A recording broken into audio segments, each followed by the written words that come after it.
नमस्कार दोस्तों, आप जो ये पौधा देख रहे हैं ना, ये मात्र एक पौधा नहीं है, अपितु ईश्वर द्वारा प्रदत्त एक बहुमूल्य उपहार है जो मनुष्य कल्याण हेतु वनस्पति के रूप में हमें मिला है।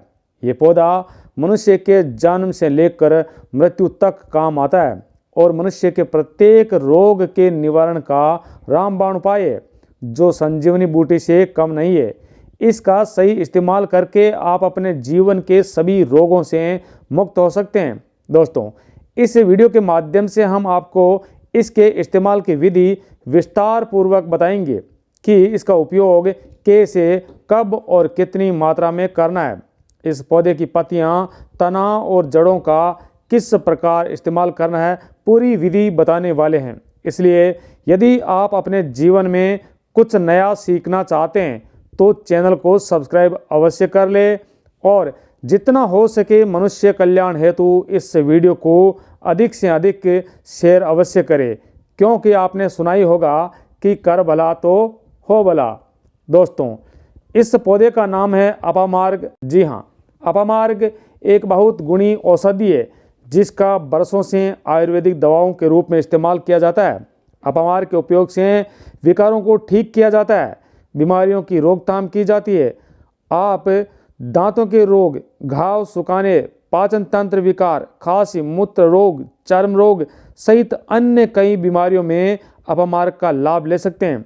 इसलिए आपके लिए ये जानकारी बहुत ही इम्पोर्टेंट है, बहुत ही ज़्यादा ज़रूरी है, क्योंकि अपामार्ग का पौधा हर जगह आपको मिल जाता है। ये कहीं भी सड़कों पर, गलियों में, कहीं चौराहे पर या रास्ते में, कहीं जंगल में आपको ये आसानी से मिल जाता है।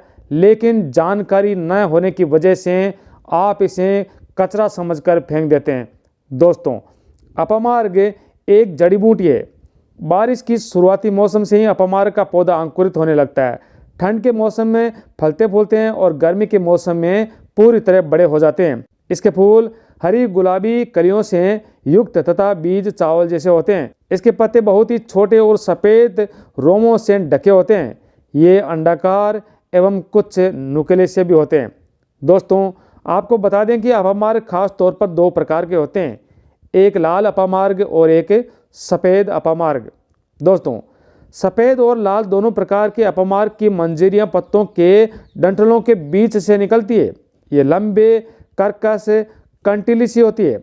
इनमें ही सूक्ष्म और कांटे युक्त बीज होते हैं। ये बीज हल्के काले रंग के होते हैं, चावल के दाने जैसे, और स्वाद में कुछ तीखे होते हैं।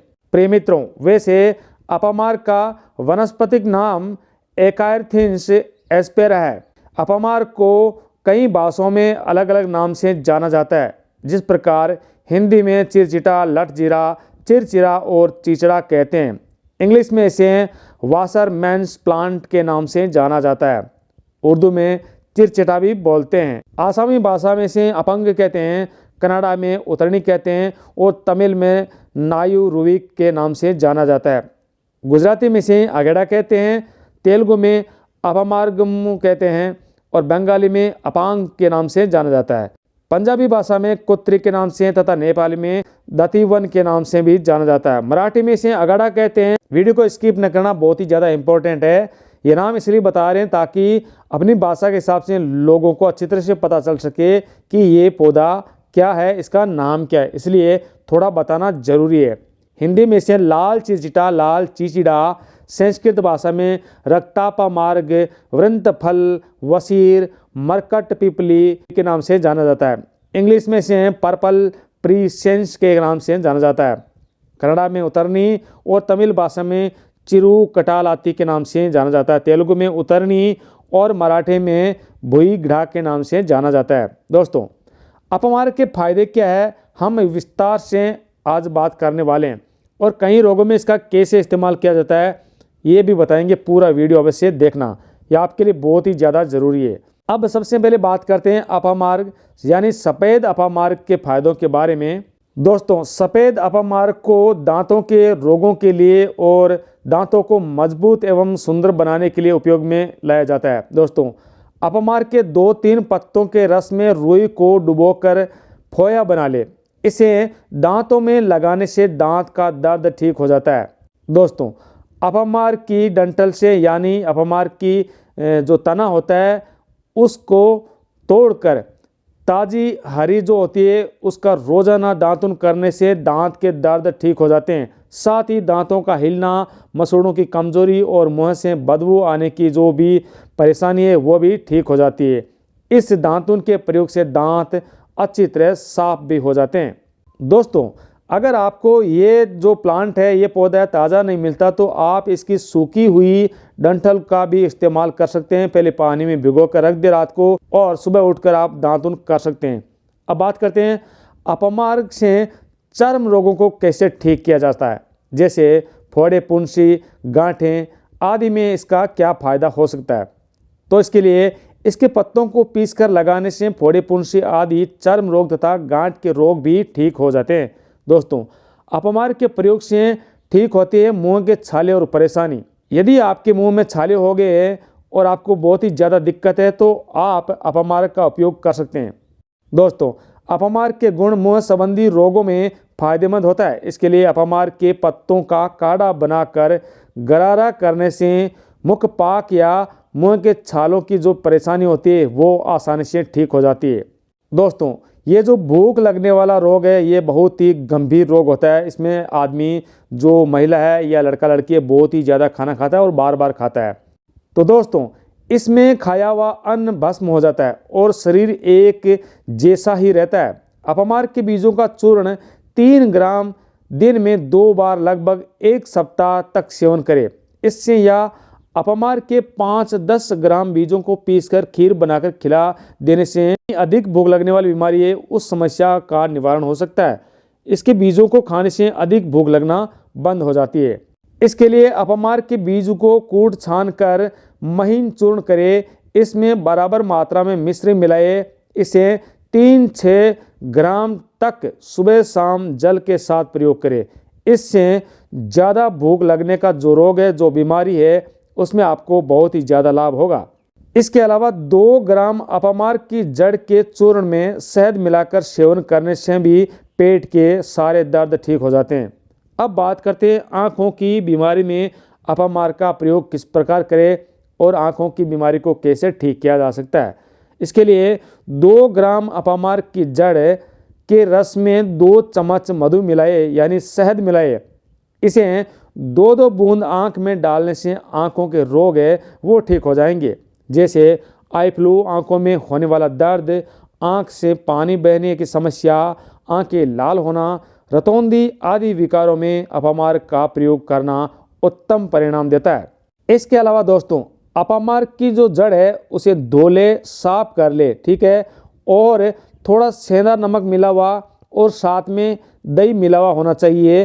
तो आप सेंधा नमक और दही जो मिला हुआ है उसमें अपमार्ग की जड़ को घिसे और इसे काजल की तरह आंखों में लगाने से भी बहुत ही ज़्यादा फायदा होता है। इसके अलावा दोस्तों, अगर कोई घाव हो जाता है, कट जाता है, छील जाता है और रक्त स्राव ज़्यादा होता है तो उसे रोकने में भी अपमार्ग बहुत ही ज़्यादा महत्वपूर्ण होता है। इसके लिए अपमार्ग के 2-3 पत्तों को हाथ से मसल कर या कूट कर रस निकाल ले। इसके रस को कटने या छिलने वाले जगह पर लगाने से खून बहना रुक जाता है। और अपमार्ग की जड़ को तिल के तेल में पकाकर छान ले और जहां कट गया या छिल गया है उस जगह पर लगाए। आपको बहुत ही ज़्यादा और बहुत ही जल्द आराम मिलेगा। अब बात करते हैं दोस्तों, अगर घाव हो गया है तो जल्दी सूखता नहीं है, पकता नहीं है, तो इसके लिए घाव को सुखाने के लिए अपमार्ग का उपयोग कैसे किया जाता है हम आपको बता दें, ध्यान से सुनना। इसमें आपको क्या करना है, अपमार्ग की जड़ को तिल के तेल में पकाकर छान ले, इसे घाव पर लगाइए। इससे घाव का दर्द कम हो जाता है और घाव बहुत ही जल्दी भर जाता है। लगभग 50 ग्राम अपमार्ग बीज में 1/4 भाग मधु मिलाए यानी शहद मिलाए। इसमें 50 ग्राम घी में अच्छी तरह पकाए। पकाने के बाद ठंडा करके घाव पर लेप करें। इससे घाव तुरंत ठीक हो जाता है। इसके अलावा जड़ का काढ़ा बनाकर घाव को धोने से भी घाव ठीक हो जाता है। अब दोस्तों बात करते हैं कि जिस प्रकार किसी को खुजली हो गई है, हाथों में खुजली हो गई है और खुजली से बहुत ही ज़्यादा परेशानी होती है, तो खुजली में भी अपमार्ग का बहुत ही ज़्यादा उपयोग होता है। तो अपमार्ग पंचाइन से बने काढ़ा को जल में मिलाकर स्नान करने से खुजली ठीक हो जाती है। दोस्तों, दमा को ठीक करने के लिए अपमार्ग की जड़ चमत्कारिक रूप से काम करता है और बहुत ही ज़्यादा इससे राहत मिलती है। इसके यानी अपमार्ग के 8-10 सूखे पत्तों को हुक्के में रखकर पीने से श्वसन तंत्र के विकारों में लाभ होता है। अब बात करते हैं, अगर आपको बहुत ही ज़्यादा खांसी आती है और रुकते नहीं है, बलगम ज़्यादा है, तो खांसी में अपमार्ग का सेवन किस प्रकार कर सकते हैं और आपको क्या फ़ायदा हो सकता है। दोस्तों, लगभग 125 मिलीग्राम अपमार्ग सार में मधु मिलाए यानी शहद मिलाए। इसे सुबह और शाम चाटने से बच्चों की श्वास नली तथा वक्ष स्थल में जमा कफ दूर हो जाता है। बच्चों की खांसी ठीक होती है। दोस्तों, खांसी बार बार परेशान करती है और कफ निकलने में कष्ट हो, साथ ही कफ गाढ़ा हो गया हो, तो अपमार्ग का इस्तेमाल अच्छा परिणाम दे सकता है। इस अवस्था में या निमोनिया की अवस्था में 125 से 250 मिलीग्राम अपमार्ग सार और 125 से 250 मिलीग्राम चीनी को 50 मिली गुनगुने जल में मिलाकर सुबह शाम सेवन करने से 7 दिन में आपको लाभ होगा ही होगा। और 6 मिली अपमार्ग की जड़ का चूर्ण और 7 काली मिर्च चूर्ण को मिलाए सुबह शाम ताजे जल के साथ सेवन करने से खांसी में लाभ होता है। इसके अलावा जो बलगम वाली खांसी है तो उसे किस प्रकार ठीक कर सकते हैं और अपमार्ग का कैसे उपयोग कर सकते हैं, इसमें क्या करना है, 8-10 सूखे पत्तों को हुक्के में रखकर पीने से खांसी ठीक हो जाती है। अब दोस्तों बात करते हैं बुखार के लिए अपमार्ग का किस प्रकार उपयोग कर सकते हैं। इसके लिए अपमार्ग के 10-20 पत्तों को 5-10 नग काली मिर्च और 5-10 ग्राम लहसुन के साथ पीसकर 5 गोली बना ले। एक एक गोली लेने से बुखार आने से 2 घंटे पहले देने से सर्दी से आने वाला बुखार टूट जाता है। अब बात करते हैं दोस्तों, पेट के रोगों में अपमार्ग का इस्तेमाल किस प्रकार किया जाता है और किस प्रकार आप इसका सेवन कर सकते हैं। इसके लिए 20 ग्राम अपमार्ग को लेकर 40 मिली पानी में पकाए। जब पानी 1/4 रह जाए तब इसमें 500 मिलीग्राम नौशादर चूर्ण तथा 1 ग्राम काली मिर्च चूर्ण मिलाए। इसे दिन में 3 बार सेवन करने से पेट के दर्द में राहत मिलती है और पेट की अन्य बीमारियां भी ठीक हो जाती है। अब बात करते हैं, अगर हैजा हो जाता है, गर्मियों में लोगों को बहुत सारे बच्चों को भी हैजा हो जाता है, तो इसके लिए अपमार्ग का किस प्रकार उपयोग कर सकते हैं। दोस्तों, इसमें 2-3 ग्राम अपमार्ग की जड़ के चूर्ण को दिन में 2-3 बार शीतल जल के साथ सेवन करें, इससे हैजा ठीक होता है। अपमार्ग के 4-5 पत्तों का रस निकालें, इसमें थोड़ा जल व मिश्री मिलाकर प्रयोग करने से भी हैजे में लाभ होता है और आपका हैजा बहुत ही जल्द ठीक हो जाएगा। अब बात करते हैं दोस्तों, जो मनुष्य जीवन में बहुत ही ज़्यादा गंभीर और ख़तरनाक बीमारी है, जिसे बवासीर के नाम से जाना जाता है, इसे पाइल्स भी कहते हैं। तो पाइल्स में यानी बवासीर में इसका बेनिफिट क्या और किस प्रकार आप अपमार्ग का उपयोग कर सकते हैं। इसमें अपमार्ग की 6 पत्तियां तथा 5 नग काली मिर्च को जल के साथ पीस ले। इसे छानकर सुबह और शाम सेवन करने से बवासीर में लाभ हो जाता है और उससे खून बहना रुक जाता है। इसके अलावा अपमार्ग के बीजों को कूट छानकर महीन चूर्ण बना ले। इसमें बराबर मात्रा में मिश्री मिलाए और इसे 3 से 6 ग्राम तक सुबह शाम जल के साथ प्रयोग करें। इससे बवासीर में बहुत ही ज़्यादा आपको फायदा होगा। इसके अलावा दोस्तों, अगर खूनी बवासीर है तो उसमें भी अपमार्ग का उपयोग आप कर सकते हैं। इसमें आपको क्या करना है, 10-20 ग्राम अपमार्ग की जड़ के चूर्ण को चावल का जो पानी होता है उसके साथ पीस ले, छान ले। उसमें 2 चम्मच शहद मिलाकर पिलाने से पित्ताजी या कफ जैसे विकारों के कारण होने वाली खूनी बवासीर की बीमारी जो है वो बहुत ही जल्दी ठीक हो जाती है। अब दोस्तों बात करते हैं, बहुत सी महिलाओं को, माता बहनों को योनि में दर्द होता है, तो इसके लिए आप अपमार्ग का उपयोग किस प्रकार कर सकते हैं। तो अपमार्ग की जड़, पत्ते एवं शाखाओं को पीस ले। आसन्न प्रसव स्त्री की योनि में लेप करने से योनि का दर्द ठीक होता है। अपमार्ग की जड़ के रस से रुई को भिगोए।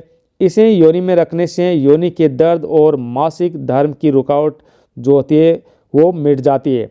अपमार्ग और पुनर्वा की जड़ को जल में घिसकर योनि में लेप करने से प्रसव के कारण होने वाला दर्द भी ठीक हो जाता है। अब बात करते हैं अपमार्ग से आपको पथरी की बीमारी में क्या फायदा हो सकता है? इसमें आपको क्या करना है, अपमार्ग की 5 से 10 ग्राम ताजी जड़ को पानी में पीस ले। इसे घोल कर पिलाने से पथरी की बीमारी में बहुत ही लाभ होता है। ये औषधि किडनी की पथरी को टुकड़े टुकड़े करके निकाल देती है। किडनी में दर्द के लिए ये औषधि बहुत ही ज़्यादा प्रायोगिक साबित होती है और बहुत ही जल्द पथरी के रोग से आपको मुक्ति मिल जाती है। अब बात करते हैं दोस्तों, मासिक धर्म विकार में अपमार्ग का क्या फायदा हो सकता है और किस प्रकार इसका उपयोग कर सकते हैं। इसके लिए अपमार्ग रस में बराबर मात्रा में मिश्री मिलाकर सेवन करने से मासिक धर्म विकार ठीक होता है। अपमार्ग की जड़ के रस से रुई को भिगोए, यानी अपमार्ग की जो जड़ है उसका रस है उसमें रुई को भिगाए। इसे योनि में रखने से मासिक धर्म की रुकावट है वो मिट जाती है, वो ठीक हो जाती है और मंथली टाइम टू टाइम मासिक धर्म होने लगता है। अब बात करते हैं अपमार्ग से रसोली का किस प्रकार इलाज कर सकते हैं। अपमार्ग के लगभग 10 ग्राम ताजे पत्ते एवं 5 ग्राम हरी दूब को पीस ले। इसे 60 मिली जल में मिलाकर छान ले। इसे गाय के दूध में 20 मिली या इच्छा अनुसार मिश्री मिलाकर सुबह 7 दिन तक पिलाए। ये प्रयोग रोग ठीक होने तक नियमित रूप से इसका सेवन करें। इससे गर्भाशय में गांठ की जो परेशानी है वो ठीक हो जाती है, रसोली ठीक हो जाती है। अब बात करते हैं अपमार्ग के इस्तेमाल से गर्भधारण न होने की जो समस्या है, जिस माता बहन के जो गर्भधारण नहीं होता है, बच्चा नहीं ठहरता है, तो उसमें इसका किस प्रकार से इलाज हो सकता है। तो दोस्तों, अनियमित मासिक धर्म या अधिक रक्त स्राव के कारण जो स्त्रियां गर्भ धारण नहीं कर पाती है, वो महिलाएं, वो माता बहनें अपमार्ग के उपाय को अपनाकर इसका लाभ उठा सकती है। ऋतु स्नान के दिन से उत्तम भूमि में उत्पन्न इस दिव्य बूटी के 10 पत्ते या इसकी 10 ग्राम की जड़ ले। इसको गाय के 125 मिली दूध के साथ पीसकर छान ले। इसे 4 दिन तक सुबह, दोपहर तथा शाम पिलाने से स्त्री गर्भ धारण कर लेती है। ये प्रयोग यदि एक बार में सफल न हो तो अधिक से अधिक आप 3 बार कर सकते हैं। प्रिय मित्रों, अब बात करते हैं चेचक रोग में अपमार्ग का क्या लाभ है, क्या बेनिफिट है और किस प्रकार से आप ठीक कर सकते हैं। इसके लिए हल्दी और अपमार्ग की जो जड़ है उसको बराबर मात्रा में लेकर महीन पीस ले। इसे हाथ पैरों के नाखूनों पर तथा सिर पर तिलक के रूप में लगाने से चेचक नहीं निकलता है। यदि चेचक निकल आई हो तो अपमार्ग की साफ जड़ को पीसकर फुंसियों पर लगाने से शरीर की जलन शांत हो जाती है। अब बात करते हैं कुष्ठ रोग के फायदों में अपमार्ग क्यों सहायक है, कैसे ये काम करता है और किस प्रकार इसका उपयोग कर सकते हैं। दोस्तों, अपमार्ग भस्म को सरसों के तेल के साथ मिलाकर घाव पर लगाए, इससे कुष्ठ रोग ठीक हो जाता है। अपमार्ग रस में पीसे हुए मूली के बीज मिलाकर लेप करने से कुष्ठ रोग में बहुत ही ज़्यादा और बहुत ही जल्द आराम मिलता है। प्रिय मित्रों, अब बात करते हैं कि किसी मनुष्य को या औरत को अगर आधा सीसी हो गया, यानी आधे सर्द में दर्द होता है या माइग्रेन होता है, तो इसमें अपमार्ग का किस प्रकार आप उपयोग कर सकते हैं। इसमें क्या करना है, अपमार्ग के बीजों के चूर्ण को सूंघने मात्र से आधा सीसी में आराम मिलता है। इस चूर्ण को सूंघाए। जिस किसी भी व्यक्ति को या महिला को आधा सीसी का दर्द है, यानी आधे शरीर में दर्द होता है, तो आपको क्या करना है, अपमार्ग के जो बीज होते हैं उनका चूर्ण बना लेना है और उसे मरीज को सूंघाना है। तो सूंघने मात्र से ही इसका दर्द ठीक हो जाएगा। और इसे सूंघाने से क्या होता है कि मस्तक के अंदर जमा हुआ कफ पतला होकर नाक के जरिए बाहर निकल जाता है। प्रिय मित्रों, आइए अब जानते हैं कि बहरेपन की समस्या में अपमार्ग सहायक कैसे होता है। अगर किसी को सुनाई नहीं देता है, कानों से कम सुनाई देता है, बहरेपन की जो बीमारी है उसको ठीक कैसे किया जा सकता है। इसके लिए अपमार्ग के साफ धोई हुई जड़ का रस निकाले। इसमें बराबर मात्रा में तिल का तेल मिलाकर आग पर पका ले। जब तेल ही रह जाए तब छानकर शीशी में रख ले और इस तेल को गुनगुना करके हर रोज 2-3 बूंद कान में डालने से जो बहरेपन की बीमारी है और कान से मवाद बहने की जो परेशानी है वह ठीक हो जाती है। इसके अलावा अपमार्ग सार का घोल और अपमार्ग के पत्ते का पेस्ट बनाए। इसमें 4 गुना तिल के तेल मिलाए, इसे पकाए, फिर इस तेल को 2-2 बूंद कान में डालने से बहरेपन, कान का आवाज़ करना, ये सारी परेशानियां ठीक हो जाती है। दोस्तों हम बात करते हैं यदि किसी को जोड़ों में दर्द है, घुटनों में दर्द है या बॉडी में कहीं भी जॉइंटों में दर्द है तो अपामार का उपयोग किस प्रकार आप कर सकते हैं। इसके लिए आपको क्या करना है, अपामार के 10 से 12 पत्तों को पीसकर गर्म करके जोड़ों पर बांध दीजिए। इससे जोड़ों के दर्द से आराम मिलता है। जोड़ों के दर्द के साथ साथ फोड़े, पुंसी या गांठ वाली जगह पर अपामार के पत्ते पीसकर लेप लगाने से गांठ धीरे धीरे टूट जाती है और ठीक हो जाती है। इसके अलावा अपामार की जड़ को पीस कर लगाए और जड़ का काढ़ा बनाकर सेवन करें। इससे कमर दर्द और जोड़ों के दर्द से आराम मिलता है। दोस्तों आइए बात करते हैं कि अगर कोई जहरीले कीड़े मकोड़े काटते हैं तो काटने पर उसका किस प्रकार अपामार से हम फायदा ले सकते हैं, किस प्रकार इसका इलाज कर सकते हैं। तो जैसे मान लीजिए ततैया हो गया, बिच्छू हो गया या मधुमक्खी हो गई या घोड़ा मक्खी हो गई। इसके अलावा और भी है जो छोटे मोटे कीड़े मकोड़े या मकड़ी हो गई है, उसके काटने पर आप इसका उपयोग कैसे कर सकते हैं। तो दोस्तों आपको क्या करना है, जहाँ भी ये कीड़े मकोड़े काटते हैं उस स्थान पर अपामार पत्ते के रस लगा देने से जहर उतर जाता है। इसके बाद 8-10 पत्तों को पीसकर लुगदी बना ले, इससे घाव बढ़ता नहीं है और जल्दी आराम मिलता है। प्रिय मित्रों अभी तक हमने बात की थी सफ़ेद अपामार्क के बारे में। अब बात करते हैं लाल अपामार्क से कब्ज को किस प्रकार आप ठीक कर सकते हैं। इसके लिए आपको क्या करना है, 1-2 ग्राम यानी अपामार्क का जो तना होता है और पत्ते के चूर्ण का सेवन करने से कब्ज की बीमारी ठीक हो जाती है। अब बात करते हैं मूत्र रोग में अपामार्क का क्या बेनिफिट है। दोस्तों लाल अपामार्क के पत्ते से बने 10 से 30 मिली काढ़ा में चीनी मिलाकर सेवन करने से मूत्र रोग जैसे पेशाब में दर्द होना और पेशाब का रुक रुक कराना ठीक हो जाता है। तो दोस्तों अभी तक हमने सफ़ेद अपामार्क और लाल अपामार्क के बारे में बात की थी। अब सही से आपको बताते हैं कि किस प्रकार इसका इस्तेमाल कर सकते हैं और कितनी मात्रा में इसका इस्तेमाल करेंगे। दोस्तों अगर रस आपने बनाया है अपामार्क के पत्तों का या तने का या जड़ का, तो उसका 10-20 मिली उपयोग आप कर सकते हैं।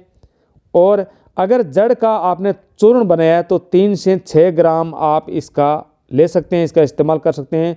अगर बीजों को आप उपयोग में लेना है तो 3 ग्राम ही उपयोग में ले सकते हैं। अगर सार आपने इसका जो तेल निकाला है तो आधा या 2 ग्राम तक आप इसका इस्तेमाल कर सकते हैं। प्रिय मित्रों अभी तक हमने अपामार्क के फायदों के बारे में बात की थी, लेकिन अब आप बात करते हैं कि अपामार्क से क्या नुकसान भी हो सकता है। वैसे तो आयुर्वेद से कोई भी किसी भी प्रकार का साइड इफ़ेक्ट नहीं होता है, परंतु कुछ जड़ी बूटियाँ बहुत ही ज़्यादा शक्तिशाली होने की वजह से साइड इफ़ेक्ट भी कर सकती है।